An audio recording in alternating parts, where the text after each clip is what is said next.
Purihin ang Diyos na dakila at makapangyarihan sa lahat. Miyerkules na naman po ngayon, midweek service po natin. Tunay po na napakabuti ng ating Diyos. Patuloy po nating nararanasan ang kanyang biyaya, ang presensya niya na siyang nagbibigay sa atin ng tunay na kagalakan at kapayapaan at pag-asa. Sa umaga pa lamang pagkagising natin, narin yung lakas, narin yung hininga, narin yung buhay na ibinibigay niya po sa atin. Sa lahat ng mga tunay na mananampalataya, mga kapatiran ko from Camp to Jesus Antipolo, kung mapapansin natin, halos paulit-ulit po ang mga pangako ng Diyos na nababasa natin, naririnig natin every Sunday. Every na mayroong gawain ng Diyos, laging nababanggit ang pangako ng Panginoon.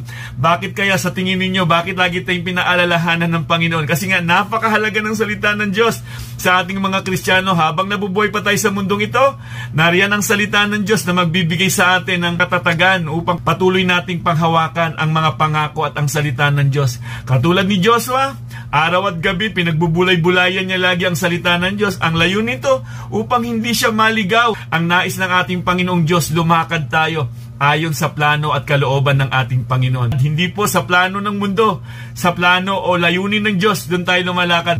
So mga kapatid, kung naalala po ninyo nung ako'y nag-share sa inyo nung nakaraang midweek service,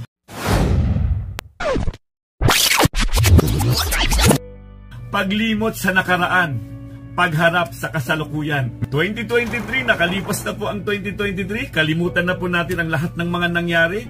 Ngayong 2024, haharap po tayo sa panibagong taon. Kaya nga, ang tanong ko sa iyo kapatid, kumusta ka na sa paglilingkod mo sa ating Panginoon? Kung sakali man na hindi pa sapat ang paglilingkod natin sa 2023, 2024, may dahilan kung bakit binigyan tayo ng lakas, hininga, maglingkod sa ating Diyos. Paano natin haharapin ang panahong kasalukuyan? Number one, mga kapatid, na dapat nating tatandaan, magsimulang talikuran ang masasamang gawain. Bagamat mga Kristiyano tayo, minsan meron pa rin tayong tinatagong masasamang ginagawa sa buhay natin. Hallelujah! Kumusta ang pride natin, mga kapatid? Kumusta ang puso natin sa harapan ng Panginoon? Kailangan natin magpasuri sa Diyos. Sino ba ang number one sa puso natin? Hallelujah! Baka ngayon haharap tayo sa 2024. Ang number one pa rin dyan. Baka mamaya, yung temporary lang. Hindi tayo makakatagal sa takbuhin kung dala-dala pa rin natin ang mga pasanin, ang mga kasalanan, ang mga balakid sa buhay natin. Mag-level up na tayo. Pangalawa, mga kapatid, matuto sa nakalipas na taon. Hallelujah! Realization, mga kapatid. Alamin natin, ano ba ang nangyari sa nakaraang taon? Baka naman kasi minsan, wala tayong natututunan. Papasok na naman tayo sa 2024. Kung ano hindi mo paglago ng pananampalataya mo, ganun pa rin ang dadalhin mo. At ikaw pa rin yung reklamo ng reklamo, daing ng daing. Kumusta ka kapatid? Kumusta ang pananampalataya mo? Nag-aalab pa rin ba? Nararamdaman niya ang panlalamig mo? Kumusta na? Yung dating init ng pag-ibig mo sa akin, bakit parang nanlamig na? Hallelujah! Ang liwanag ni Kristo ay nasa sa atin na mga kapatid. Mga kapatid, maka-impluensya nawa tayo sa ating mga mahal sa buhay, sa ating mga trabaho. Makita nawa lagi si Kristo sa buhay natin. At pangatlo po, magpatuloy na lumago sa salita ng Diyos. Ang mga tunay na Kristiyano, tunay nga pong nananabik sa salita ng Panginoon, mga kapatid. Dahil nasa atin ang banal na Espiritu ng Diyos na laging nagugutom na makinig ng salita ng Diyos. At ang salita naman ng Diyos ang siyang bumabago sa buhay natin. Hallelujah! Kaya kapatid, kung hindi ka bumababad sa salita ng Diyos, hindi ka mababago. Kapatid, tandaan po natin ito. Pamamaraan ng Diyos. Kung sakali mang alam mong may mali kang ginagawa at pinalo ka na ng Diyos, balik na sa ating Panginoon. Tunay pong napagpala po tayo sa mensahe ng ating Panginoon. At ngayong gabi na naman, mga kapatid, may panawagan na naman ang ating Panginoon. 2024, kailangan natin ng maraming pangako ng Diyos. Unang buwan ng 2024, dapat equip tayo ng salita ng Diyos. Huwag nating sasayangin ang mga pagkakataon na ang bawat gawain na mayroong inihahayag na mabuting balita ng ating Panginoong Diyos. Ang layunin nito para sa iyo, para sa akin, para patatagin tayo sa pananampalatayang meron tayo. Kasi nga, ang 2024, hindi po natin alam kung ano ang pwedeng mangyari sa buhay natin. Pero isa lamang po ang nais ng Diyos, bumabad tayo lagi sa salita o sa panawagan niya dahil walang magagawa ang kaaway. Sabi ko nga, ayon sa ating mga pag-aaral, Ang diablo daw ay parang liyong umaatungal. Nag-aantay siya. Anytime, pwede siyang umatake. Sa mga Kristiyano na hindi nakababad sa salita ng Diyos, yan ang madalas niyang inaatake. Pero sa mga tunay na Kristiyano na nakababad sa salita ng Diyos, naghahanap lang ang kaaway ng pagkakataon kung kailan siya pwedeng umatake. So mga kapatid, bago po tayo magsimula sa panawagan ng ating Panginoong Diyos, basahin po muna natin ang ating scripture reading sa gabing ito.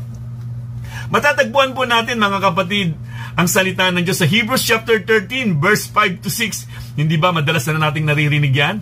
Kaya nga, pinauulit-ulit sa atin kasi napakaganda ng planong ito, kapangyarihan para labanan ang kaaway. Kapangyarihan para labanan ang anumang mga alalahanin sa buhay natin. Pangako at salita ng Diyos ang kailangan po natin mga kapatid. Hebrews chapter 13 verse 5 to 6. Ang sabi po rito, huwag kayong magmukhang pera at masya na kayo sa anumang nasa inyo. Sapagkat sinabi ng Diyos, hindi kita iiwan, ni pababayaan man. Kaya't buong tapang nating masasabi, ang Panginoon ang tumutulong sa akin. Hindi ako matatakot. Ano ang magagawa sa akin ng tao? Hallelujah! Purihin po ang salita ng Panginoon. Tayo po'y manalangin at lumapit po tayo sa ating Diyos na makapangyarihan sa lahat. Humingi po tayo ng gabay. Dakilang Diyos na makapangyarihan, maraming salamat po sa mga salita po na aming nabasa. Salamat po at may panawagan na naman po kayo sa amin, Panginoong Diyos. Dalangin po namin, Panginoon, ang salitang ito'y maitanim sa aming puso at hayaan mong magpalago nito ang iyong banal na Espiritu sa buhay namin. Dalangin po namin, Ama, ang gabay mo, patnubay mo, Panginoon, sa aming pag-aaral sa mga salitang ito. Hayaan niyo pong mapagpala kami, Panginoon, sa gabing ito at mapuno kami lagi ng kagalakan, kapayapaan at pag-asa. Mga kapatid ko na naroon sa kanilang mga tahanan, bagamat magkakalayuman kami ng kalagayan, kami po'y naniniwala at nananampalataya sa Espiritu ng Diyos. Pinag-iisa mo kami, Ama. Salamat po, dakilang Diyos, at alam naming hindi din po malilimitahan ang kapangyarihan ninyo para pagpalain kami sa mga salitang aming nabasa at narinig namin, Panginoon, ang panawagan mo sa gabing ito. Gamitin niyo lamang po ako, Ama, bilang daluyan ng inyong pagpapala at kayo po lagi, O Diyos, ang makita sa buhay ko, Ama. Salamat po sa isang napakalaking pribilehiyo na ako po ay maging daluyan ng pagpapala ninyo, Ama. Ama, maraming salamat po. Binabalik po namin sa inyo ang pinakamataas na papurit pasasalamat sa pangalan po ng aming Panginoong Jesus. Amen. Hallelujah. Sa unang buwan ng 2024, January po, kailangan equip na tayo ng pangako ng Diyos. Huwag natin kakaligtaan. Kinalulugdan ng Diyos ang taong humahakbang, lumalakad ayon sa pananampalataya o pagtitiwala sa ating Diyos. Hallelujah. So mga kapatid, ang ganda po ng scripture reading na nabasa natin. Balikan lang po natin, sabi dun sa verse 5, huwag kayong magmukhang pera. Napakagandang paalala dahil maraming pamilya nasira dahil sa pera. Magandang samahan ng mga tao nasira dahil sa pera. Isang paalala ito sa atin na huwag tayong magmukhang pera. At ang sabi dito, masya na kayo sa anumang nasa inyo. Contentment po ang kailangan natin mga kapatid. Anuman ang meron tayong pagpapalang galing sa Diyos na dapat tayong magpasalamat. Huwag magreklamo. Ang lahat ng meron tayo, magising tayo sa umaga, salamat sa Panginoong Diyos dahil isang may bagong simula na naman tayo na mapaglingkuran ng ating Panginoong Diyos. Sabi niya, sapagkat sinabi ng Diyos, hindi kita iiwan, ni pababayaan man. Grabe ang pangako ng Diyos sa atin. Kapag nagrerema sa buhay natin, yung salitang niya, hindi kita iiwanan, hindi kita pababayaan. Hindi ba't nagdudulot sa atin yan ng kapanatagan? Hindi ba't nagdudulot sa atin yan ng tapang na manindigan sa katotohanan dahil may Diyos na nangako sa atin? Verse 6, kaya't buong tapang nating masasabi, ang Panginoon ang tumutulong sa akin. Tandaan po natin, hindi tao ang tumutulong sa atin. Ang Panginoon po ang tumutulong sa atin. Hindi ako matatakot. Ano ang magagawa sa akin ng tao? Hallelujah! Kapag tama ang relasyon sa Diyos, walang pangamba, walang takot. Tiyakin lamang po natin, ang relasyon natin ay nakaangkla sa pangako ng ating Panginoong Diyos. Doon sa ginawa niya doon sa krus ng Kalbaryo, ang kaligtasan natin, hallelujah! Tinapos ni Kristo ang laban para sa iyo, para sa akin, upang ipadama niya ng ating Amang nasa langit kung gaano kadakila ang pag-ibig niya sa iyo at sa akin.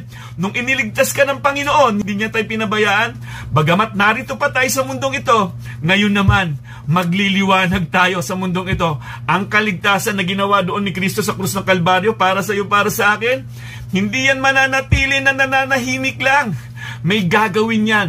magpapatuloy ayon sa napakagandang plano ng Diyos. Asin at ilaw ng sanlibutan, tayo po yan. Ambasador ni Kristo, ikaw at ako yan, kapatid. Kapag tinawag na ambasador ni Kristo, tagapagdala ng pag-asa sa lahat ng mga tao. Dahil si Kristo, naroon na sa piling ng ating Amang nasa langit at nauunawaan niya ang lahat ng ating pinagdadaanan. Kapatid, huwag tayong masyadong bumabad sa mundong ito. Iiwan natin yan pagdating ng panahon.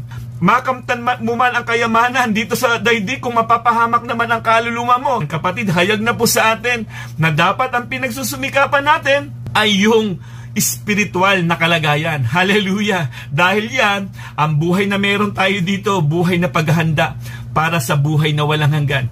Yung makapiling ang ating Diyos na makapangyarihan sa lahat. Tandaan natin, hininga, ang buhay na meron tayo galing sa Diyos.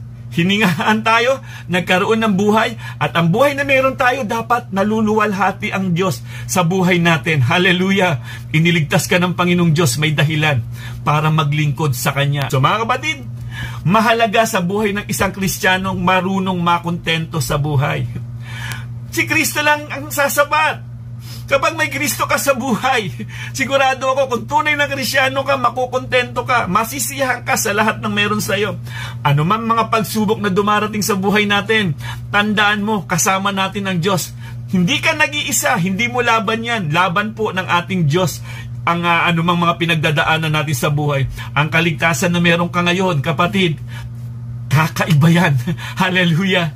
Hindi yan nabibili, hindi yan nababayaran. Hallelujah. Sapat na ang dugo ni Kristo na dumanak dun sa krus ng Kalbaryo para hugasan ang lahat ng ating mga kasalanan. Ang susi sa isang buhay na marunong makontento ay si Kristo. Hallelujah. Kailangan si Kristo sa buhay ng isang tao upang mapanumbalik muli ang relasyon ng Ama sa atin. Si Kristo ang dahilan kung paano tayo maipanumbalik muli yung pag-ibig ng Ama sa atin. Si Kristo ang kailangan ng bawat tao. Hallelujah. Kaya nga meron tayong tinatawag na RBR.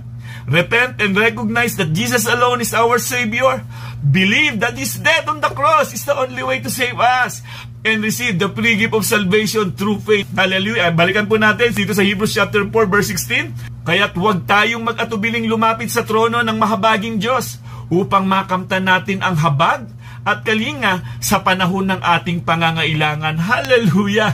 Yung pananalangin, isang napakalaking pribilehiyo na madalas hindi natin ginagamit. Huwag daw tayong mag-atubiling lumapit sa trono ng mahabaging Diyos. Yan ang identity ng Diyos, hindi nagbabago. Ang Diyos po natin, napakamahabagin yan. Upang makamtan natin ang habag at kalinga sa panahon ng ating pangangailangan.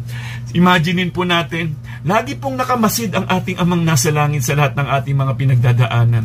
Sa bawat hakbang mo, sa bawat desisyon mo, nariyan ang Diyos. Hallelujah! Kaya nga nariyan ang salita ng Diyos upang huwag tayong maligaw. Sa bawat desisyon na gagawin natin, nakaangkla sa salita ng Diyos. Wag mong paiiralin, kapatid, ang emosyon mo. Delikado po yan, mga kapatid. Kung ang emosyon hindi nakaangkla sa salita ng Diyos, mapapahamak po tayo, kapatid.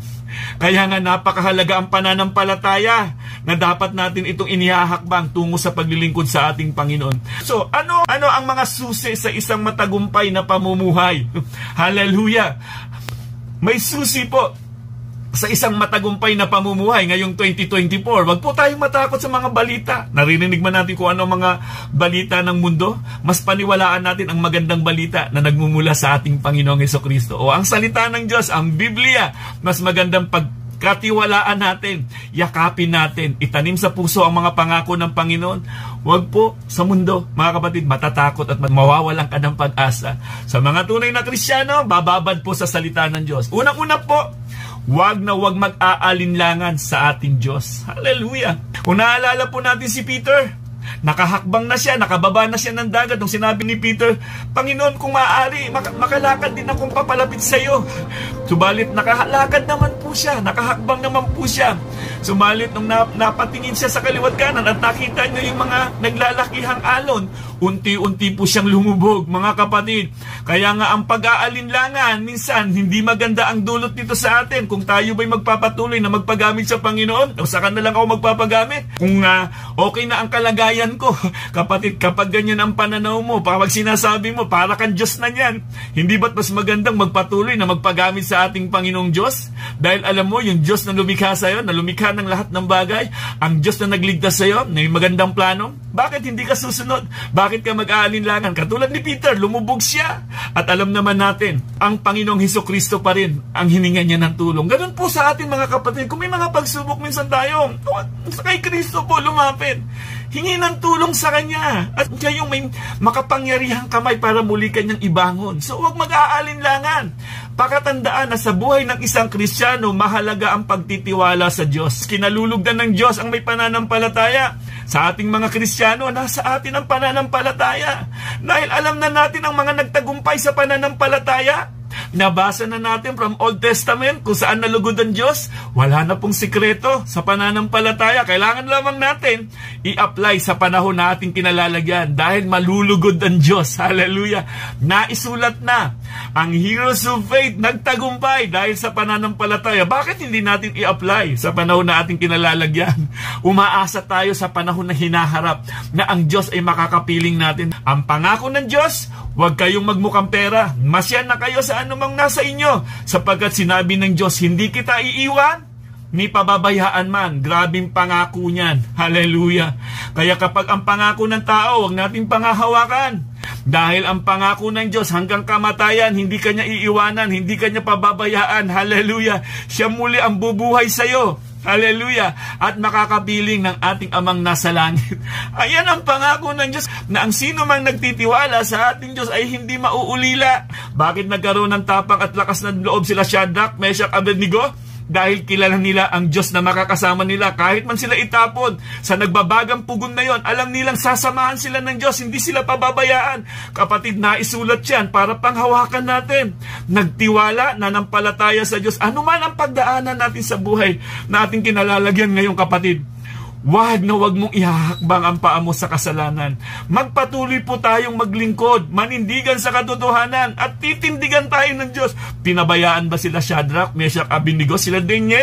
Dahil tama ang pagkilala sa tunay na Diyos, hindi sila natakot. Si David, hindi natakot kay Goliath. Alam niya na kasama niya ang Diyos. Napakaliit ng higanting niya, napakaliit ng Goliath na yan. Sa mga problema na ating kinakaharap, gaano mang kalaki yan, sa tingin mo na walang pag-asa, pagtama at nakita mo ang kapangyarihan ng Diyos sa buhay mo, na siya ang nangako na hindi kita iiwan, hindi kita pababayaan, mawawala ang takot at mapapalitan ng tapang. Hallelujah! Kaya nga sa mga Kristiyano, walang duwag. Hallelujah! Dahil alam mo, ang kasama mo. Kasama po natin si Kristo ngayong 2024. Unang buwan ng paghakbang ng ating pananampalataya. Huwag matakot, huwag mangamba, dahil ang Diyos ang ating kasama. Mga Awit chapter 23 verse 1, sabi ni Haring David, si Yahweh ang aking pastol, hindi ako magkukulang. Sapat na si Kristo sa buhay natin. Kaya nga nakukontento tayo dahil nasa atin si Kristo. Kapag nauunawaan mo na sa'yo si Kristo, kumpleto ka na. Wala nang mga butas, wala nang tagpi na pwede pang pasukan ng kaaway. Tiyakin lamang po natin mga kapatid na nasa panig tayo ng Diyos. Wag na wag kang lalayo. Huwag mong nasain masyado ang kayamanan sa sanlibutan o ang pera. Maraming na nagkahiwalay na mag-asawa dahil sa pera. Kaya nga ang sabi ng Panginoon, huwag daw tayo magmukhang pera. Makontento na tayo kung ano daw yung meron tayo. Sa lahat ng pagpapalang dumarating sa buhay natin, magpasalamat sa Panginoon. Kung may trabaho ka ngayon, magpasalamat sa Panginoon. Kung ano man ang kinikita mo, magpasalamat sa Panginoon. Yan ang tunay na Kristiyano, natututong makontento sa kanyang kinalalagyan. Huwag lang mapapahiya si Kristo sa buhay natin. Huwag puro reklamo ng reklamo, mga kapatid. Ang anumang reklamo natin sa Diyos yan. Hallelujah. Dapat puro papuri at pasasalamat sa ating Panginoon. Sa masama man at sa mabuti, purihin ng Diyos na dakila at makapangyarihan sa lahat. Pangalawa po mga kapatid, huwag na huwag babaliwalain ang panawagan ng ating Diyos. Hallelujah. Dahil sa dakilang pag-ibig ng Diyos, hindi siya nagkukulang ng panawagan. Lagi siyang present at alam niya ang need natin sa pang-araw-araw ng ating buhay. Alam niya sa panahon ng kahinaan ng iyong kaluluwa, kailangan mo ng salita ng Diyos. Kapag nararamdaman mo, parang ang hina-hina na ng desisyon ko sa spiritual na kalagayan, andyan ang salita ng Diyos. Andyan ang samahan ng mga Kristiyano. Huwag kang magpapaiwan sa laban, kapatid. Delikadong kalagayan na kapag ikaw ay Kristiyano, nakikipaglaban ng mga kasama mo at ikaw nandun ka lang sa bahay mo, paisi-isi ka lang, kapatid, nandyan ang banal na Espiritu ng Diyos umuudyok sa'yo. Kailangan kasama ka. Ang kaaway na si Satanas, para siyang liyong umaatungal. Naghahanap siya ng pagkakataon para muli kanyang sakmalin, kapatid. Bakit hindi ka pupunta sa samahan ng mga mananampalataya? Nandoon, napapalakas ang iba. Ikaw, hindi ka napapalakas. Naroon ang salita ng Diyos. Naroon ang Panginoon. Naroon ka sa presensya ng Panginoon. Every Sunday, nariyan ang salita ng Diyos. Meron siyang laging panawagan, patatagin ang ating pananampalataya, palakasin ang ating pananampalataya. Bakit may mga Kristiyanong hindi lumalago? Kasi hindi binibigyan ng pagkakataon na mapalago ang kanilang pananampalataya. Okay na lang ako dito sa bahay ko, kapatid. Hanggat nabubuhay tayo, ipaglaban natin ng puspusan ang pananampalatayang mayroon tayo. Kapatid, kapag narinig mo na ang panawagan na mula sa Diyos, huwag mong patitigasin ang puso mo, kapatid. Gaya ng mga nangyari sa mga Israelites. Narinig na nila ang panawagan ng Panginoon, pero reklamo pa rin sila ng reklamo. Nagagalit ang Diyos sa ganyang kalagayan. Mas maganda, kapag narinig mo na kinokorek ka na ng salita ng Diyos, aminin na nagkasala ka, lumapit sa Diyos, tanggapin muli ang Diyos na i-restore yung puso mong matigas na baguhin, at lumapit muli sa Panginoong Diyos at hayaan mo, baguhin ka muli ng Panginoong Diyos. Huwag mong isandig ang emosyon mo. Nakawawa naman ako. Dahil sa mga tunay na Kristiyano, hindi ka kawawa. Si Satan lang yan. Ini-entertain mo yung bulong ng kaaway. Dahil yung identity mo ngayon, identity na ni Kristo, baka nabubulagan ka, kapatid. So palagi tayong sumasablay. Di ba? Kasi madalas tayo muna ang gumagawa ng solusyon. Kaya madalas ang sablay eh. Imbes na Diyos muna ang dapat lapitan para tayo magtagumpay. Ang solusyon kaagad, takbo sa tao, lapit sa tao. Anong nangyayari kapag natanggihan? Nalulungkot ka, nakakaramdam ka ng hindi maganda. Ang Diyos natin, nariyan lang siya. Gusto niya lang tiyakin na siya lagi ang uunahin mo. Sa panahon ng mayroon ka mga pagsubok, lapit lagi sa Diyos. Nakakahiya po na mapahiya ang Diyos sa buhay natin. Kristiyano tayo. Dapat tayo yung may dala ng mabuting balita, may dala ng pag-asa, may dala ng pagpapala sa lahat ng mga hindi mananampalataya. Kapatid, walang ambasador ng Diyos na nagmumukhang kawawa. Tandaan mo yan, i-claim mo yan. Una ang Diyos na dapat nating tawagan. Naalala ko lamang po sa Mark chapter 4, yung mga apostoles ni Kristo, nung sila'y naglalakbay na nasa dagat, binabagyo sila, na halos malubog na yung kanilang sinasakyan, pero si Jesus natutulog. Ano ang sabi ng isa sa mga apostoles ni Kristo? Bali, wala ba sa'yo na tayo ay lumubog? Hindi po tama yung pananalita na yun na gamitin mo sa ating Panginoong Jesucristo. Hindi po tama, dahil yung buhay mo na meron ka, yung lakas na meron ka, galing sa Diyos yan. Kaya nga, sa Marcos chapter 39 verse 40, bumangon si Jesus at inutos sa hangin, tigil, at sinabi sa alon, tumahimik ka. Tumigil nga ang hangin at tumahimik ang lawa. Verse 40, hallelujah. Pagkatapos, sinabi niya sa mga alagad, bakit kayo natatakot? Hanggang ngayon ba'y wala pa rin kayong pananampalataya? Mga kapatid, ang tagal na nilang nakasama ang ating Panginoong Jesucristo. Nasaksihan nila nagpagaling ang ating Panginoong Jesucristo at nasaksihan din nila yung pagpapakain. Ang daming himala ng Diyos na ginawa sa kanila. Bakit sa ganitong pagkakataon? Nasaan na ang pananampalataya nila? Alam naman po natin, ang mga kasama ng ating Panginoong Jesucristo, yung mga apostoles nila, sana ito sa paglalayag, sila Peter. Alam nila, siguro gumawa na sila ng mga pamamaraan nila. Pero wala pa rin, hindi pa rin talaga humuhupa. Ang Panginoong Jesucristo natutulog lang. Payapang-payapa, kaya nga ang gandang aral nito, kahit may bagyo sa buhay natin, pwede kang pumanatag. Dahil alam mo, kasama mo ang ating Panginoon. Gaya ni Kristo, malamang siguro nagmamasid lang siya. Subukan ko nga itong mga apostolis ko. Tignan ko nga kung may natututunan na. Kung alam na ba nila kung sino ako sa kanila. Napatunayan. Kaya nga ito parang rebuke sa kanila to. Sabi dito, hanggang ngayon ba'y wala pa rin kayong pananampalataya? Kapatid, kapag naririnig natin itong ganito, kumusta ka? May pananampalataya ba talaga tayo sa ating Diyos? O baka naman, nakasandig lang sa tao ang ating pananampalataya.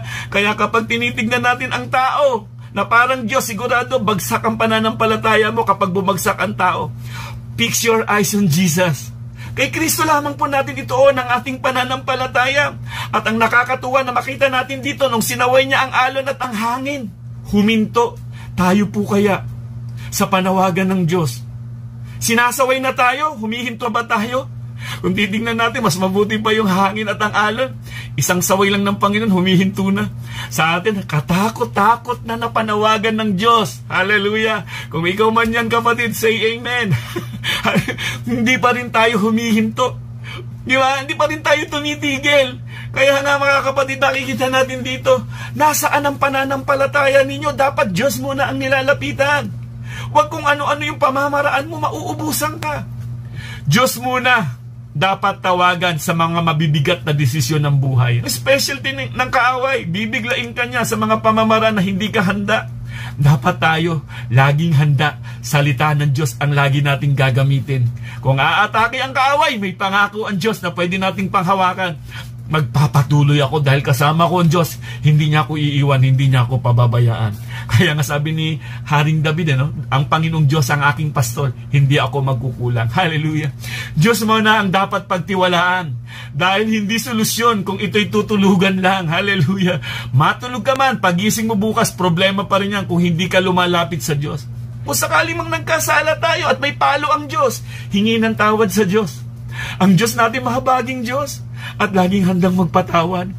At ang Diyos natin ay laging may bagong simula sa mga gustong magkaroon ng bagong simula. Hallelujah! Ang Diyos po natin nag-aantay lamang po mga kapatid. Lapit po tayo. Huwag po tayong magatubiling lumapit sa ating Diyos na mahabagin. Siya ang nakakaunawa sa ating kinalalagyan. Sabi dito sa Exodus chapter 14 verse 4, ipagtatanggol kayo ni Yahweh, pumanatag lamang kayo. Yes, kaya sabi ni Moises Kasi itong mga Israelites na corner sa Red Sea, binabalikan si Moises. Reklamo na naman sila. Reklamo na naman ang reklamo. Pero ano sabi ni Moises? Ipagtatanggol tayo ni Yahweh. Pumanatag lamang po tayo. Tayo po. Sa panahon na ito, 2024, may mga pagsubok na darating. Tandaan mo ito. Kaya mong pumanatag gaya ni Kristo. Pumanatag kahit may bagyo na naroon sila sa dagat. Dahil alam niya, kasama niya ang ating amang nasa langit. Kontrolado niya ang lahat ng bagay. Hindi sila lulubog. Hindi sila mapapaano. Hallelujah. Kung tama po ang tugon natin, hindi po tayo mapapahamak at wala po tayong katatakutan. Sino mang tao, wala pong magagawa sa atin. Tandaan po natin yung identity na meron tayo. Hallelujah. Si Kristo ang kasama natin. Pangatlo po mga kapatid, wag na wag lalayo sa pangako at plano ng ating Diyos. Hallelujah. Alam natin ang plano ng Diyos. Kung Kristiyano ka, alam mo ang plano ng Diyos. Bakit ka lilihis? Bakit ka lalayo? At bakit ayaw mong magpagamit sa Panginoon? Ang pinakamagandang plano ng Diyos sa buhay natin ay nandoon tayo. Nakasama tayo sa labanan. Kasi nung iniligtas ka ng Panginoon, napabilang ka na sa plano ng Diyos. Ang nais ng Diyos, magpatuloy ka. May mandato na dapat nagawin natin. Ayon ito sa plano ng Diyos. Ayon ito sa napakagandang plano ng Diyos. Sa bawat pamilya natin, pamilya na may kabanalan. Pamilya na maglilingkod sa ating Diyos na makapangyarihan sa lahat. Kaya nga pamilya ko para kay Kristo. Ang pamilya ko, anumang mangyari, may mga kasiraan man, may mga kahinaan man, Panginoon, pamilya ko para kay Kristo. Hallelujah. Dahil sa mundong ito, wala namang perpektong pamilya.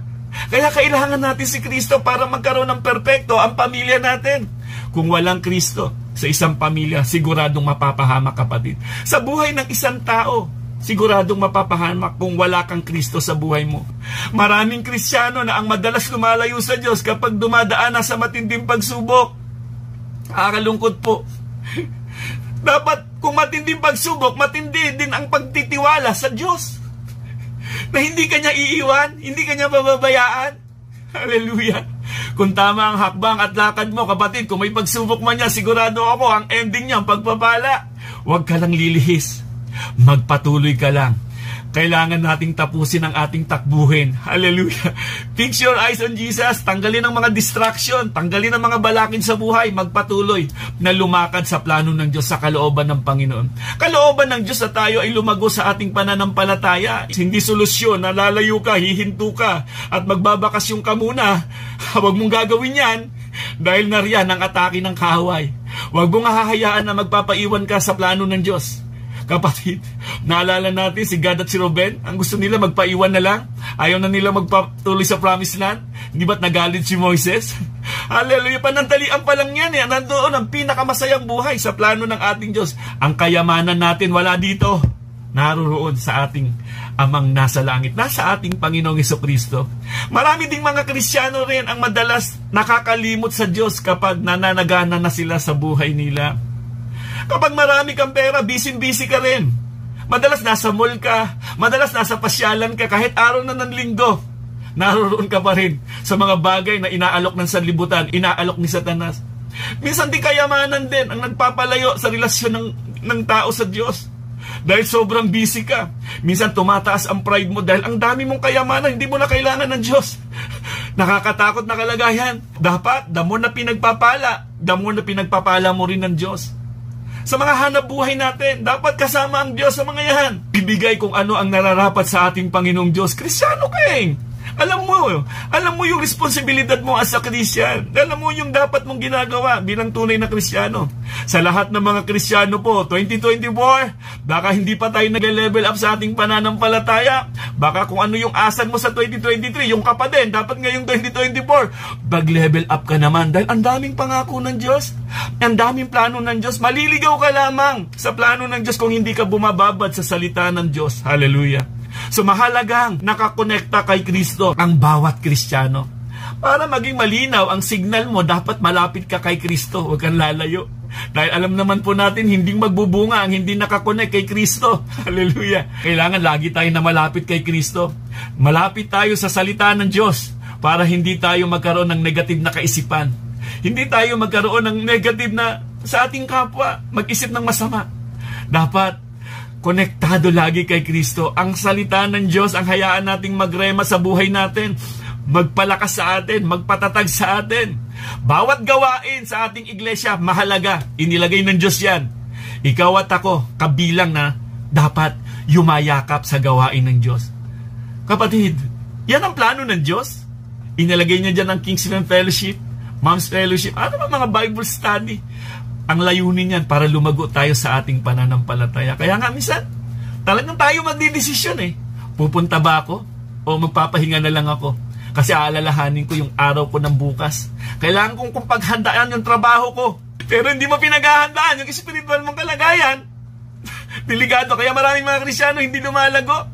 Ganon pa rin ang kalagayan. Matampuhin pa rin. Hindi na lumago. Kasi ayaw ihakbang ang pananampalataya. Katulad ni Peter, kaya naman siya nakalakad sa dagat. Dahil nakatingin siya kay Kristo. Tayo po, kung nakatingin tayo kay Kristo, hindi mo papansinin ang anumang mga balakid. Oo, minsan naapektuhan, pero balik ulit kay Kristo. Tingin ulit kay Kristo. Kapag ganyan ang kalagayan mo, malagong Kristiyano ka na, hindi ka na kayang matinag. Oo, tuloy pa rin ang buhay. Magkakaroon ka na ng yung purpose natin, change life, change character, good work, solo one in disciple. Hindi po yan na instant, nung naligtas ka ng Panginoon, huminto ka na, nanahimik ka, hindi po ganon, kapatid. Magpapatuloy po yan.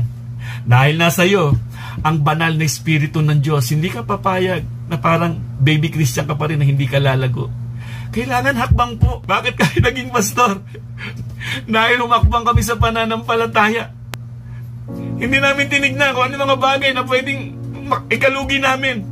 Nakatingin kami kay Kristo. Doon sa ginawa niya sa krus ng Kalbaryo. Doon kami nakatingin, yung ginawa niya, yung tinapos niyang laban. Yun ang tinitignan namin at nananabig kami. Pagdating ng panahon, baka kasama namin si Kristo. May buhay na nakalaan para sa atin. Buhay na walang hanggan sa piling ng ating Amang nasa langit. Hindi ba? Para pagdating sa panahon na yun, hindi ka natatakot. Hindi ka nangangamba na nag-aalala. Baka maparusahan ka. Hindi po. Sa mga tunay na Kristiyano, tandaan mo to, kasabikan po natin na makasama ang ating Panginoong Hesukristo. Hebrews chapter 13 verse 6. Kaya't buong tapang nating masasabi, ang Panginoon ang tumutulong sa akin. Hindi ako matatakot. Ano ang magagawa sa akin ng tao? Hallelujah. Diba? Pag tama ang connection kay Kristo, meron kang tapang, meron kang lakas ng loob. Dahil napagtagumpayan ni Kristo yan doon sa krus ng Kalbaryo. Ang lahat ng mga alalahanin mo, worries mo, tinapos na ni Kristo yan doon sa krus ng Kalbaryo. At ngayon, ang banal na Espiritu nasa iyo, nasa akin. Nagniningas yan. Ang gusto niyan, lumago tayo sa ating pananampalataya, kapatid.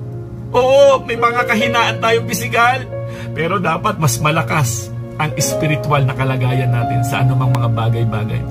Kapag sa Diyos ay tama ang ating relasyon, hallelujah, magtatagumpay tayong haharapin ang taong 2024. Walang Kristiyanong lulugo-lugo sa 2024 dahil tama ang relasyon mo. Tama ang koneksyon mo sa ating Diyos na makapangyarihan sa lahat. Kapatid, excited ka na ba na patunayan kung gaano kadakila si Kristo sa buhay natin? Mawawala ang anumang alalahanin. Masasabi natin, ang Panginoon ang tumutulong sa akin, hindi ako matatakot. Ano ang magagawa sa akin ng tao? Madalas kasi ang mga Kristiyano takot din sa kapwa-tao. Wala silang magagawa. Fix your eyes on Jesus. Hallelujah.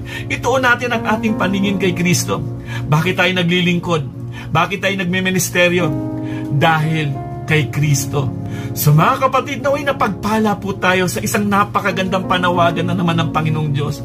Huwag tayong matakot, huwag tayong mag-alala. Dahil mayroong Diyos na nangako sa atin na nagsasabi, hindi kita iiwan, hindi kita pababayaan. May dahilan ka, kapatid, sa panahon ng mga pagsubok, kapanatagan. Dahil ang Diyos ang makikipaglaban para sa atin. Huwag mong iisipin na ikaw ang nakikipaglaban. Hindi mo kakayanin yan. Kapag pamamaraan mo ang ginamit mo, kapatid, siguradong hindi ka mananalo. Dapat pamamaraan ng Diyos ang ating gamitin. Lakas ng Diyos ang ating gamitin. Sa 2024, mag-level up tayo sa pananampalataya. Lumago tayo sa pananampalataya. Nakakatuwa. Marami na ako nakikitang Kristiyano. Humahakbang na sila sa pananampalataya. Ang sarap kasama nang nakikita natin yung dati nating mga kasama, mga maliliit lang ang hakbang sa pananampalataya. Pero ngayon, nakikita na natin yung sigasig. Lord, salamat! Salamat po ngayong 2024, Panginoong Diyos. Pag-alabin niyo pa po ang aming pananampalataya na makapaglingkod sa inyo. Hallelujah! Kaya lagi tayong magpasalamat sa Diyos. I-appreciate natin ang mabuting balita na patuloy nating nararanasan. Ang salita ng Diyos na nahahayag sa atin. May mga leader tayo ng simbahan, mga pastor na naghahayag ng mabuting balita. Magpasalamat tayo sa Panginoon dahil mayroong tinawag ang Diyos na handang magmalasakit at gabayan tayo upang lumago tayo sa ating pananampalataya. Kapag napaalalahanan na, kapatid, tugon. Dahil alam naman po natin, ang lahat ng paghihirap natin ay hindi mawawalan ng kabuluhan. Nakasulat po yan doon sa aklat ng buhay. Pagdating ng panahon, sa pagharap natin sa ating Panginoong Hesukristo, may rewarding po yan, kapatid. Handa mo yan. Kaya magpatuloy po tayo habang may hininga, may lakas, may buhay. Maglingkod po tayo sa ating Diyos na dakila at makapangyarihan sa lahat.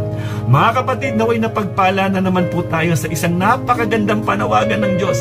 Tanggalin ang alalahanin, panghawakan ang pangako ng Diyos, at ituon natin ang ating mga mata kay Kristo. Tiyak ang tagumpay ngayong 2024. So mga kapatid, sumayin niyo nawa ang kagalakan, kapayapaan at pag-asa. At patuloy nating ipahayag sa pangalan po ng ating Panginoong Hesukristo, may kagalingan. Sa pangalan po ng ating Panginoong Hesukristo, may buhay na walang hanggan. God bless and God first. Purihin ang Diyos na dakila at makapangyarihan sa lahat.